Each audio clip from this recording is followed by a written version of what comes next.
up to step back into your normal life, if you haven't already done that, I thought I'd just give you 5 quick little triggers, just reminders that are so simple, but these are the 5 things that I personally did when I first got kicked out of my house. Some of you know the story. My mom was a very powerful woman. I had 4 different fathers, and she kicked my dad out. And on Christmas Eve, she decided I was on his side, so she kicked me out too. And I had nothing, and I had to figure out what to do. She kept my 1960 Volkswagen. I earned as $40 a week. And don't get me wrong, I love my mom, but she abused alcohol and prescription drugs. And when people do that, they're not themselves. They do little crazy things. But I am who I am because of her. And part of that was even that first step where I had to just figure out what to do with my life. But it was incredibly depressing. I have a younger brother, 5 years younger sister, 7 years younger. I love them, loves of my life. And I was separated from my brother and sister, and I'm walking in the rain trying to figure out what the hell I'm going to do. And I'm still in high school. And so one of the things that I did is I slept on this mountaintop, and then of course it rained. And so the next day I talked to a friend, a lady friend, not a girlfriend, but a girl who was a friend. And her parents let me stay in their laundry room. And I remember I was so depressed. I don't know if you've ever been to that place where you're like wondering why you're even around or whether you should be around. It was a pretty brutal time. But what turned me around was feeding my mind. What I mean by that is about a year earlier, I'd gone to this seminar by Jim Rohn. I know many of you have heard of Jim. He's no longer alive, passed some years ago, but he was a mentor of mine. And I went to a seminar with 17. And in the seminar, he really talked about the importance of feeding your mind. And you've got to feed it because otherwise things come at you. And so I remember I took the little bit of change I had left in my pocket, and I got on a bus. And I drove, they drove me anyway on the bus for about, I don't know, it's about an hour's away from where I was, because I'd been to this place once before, had this amazing bookstore. And I figured I'll go in there and I'll just read a bunch of books while I'm in there because they can't afford any. And then I picked up a book called The Magic of Believing by Claude M. Bristol.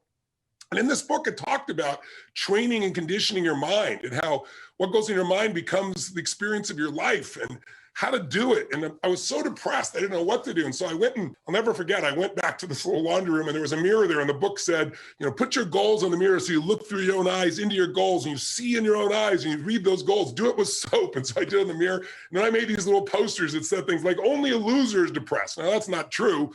But I felt like I'm not a loser, and that was the leverage I had, right? I can't be depressed if the losers are depressed. And so I just try to work on everything.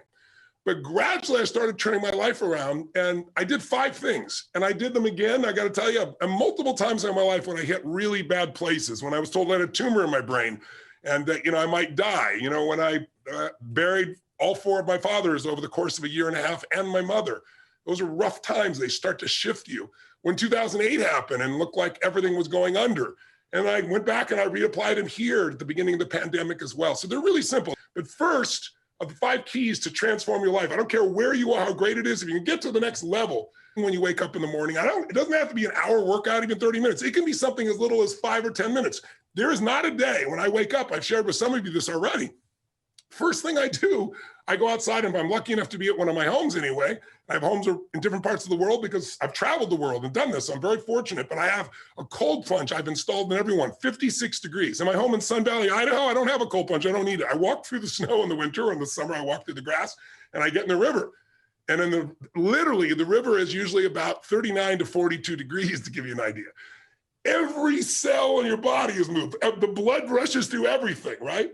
And I do it for 2 reasons. There's never a day I look forward to doing it. I don't go, I can't wait to go in there. I do it, number 1, because it transforms your body. The blood flow, the lymph flow is unbelievable from a health perspective. You just go in for a minute, pop out, and it's like a different world, right? I don't care what it is. Or you could take a freezing shower would be the minimum way you could do this if you couldn't do this. But it's about changing your body so radically. And it's also about developing a simple daily discipline.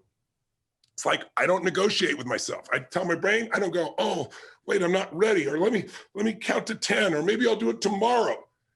That pattern of thinking is what destroys most people's lives and their dreams. You can settle for a life like most people have, or you can create your dreams, but to do it, you need to be able to push yourself. So you need to train yourself in little ways.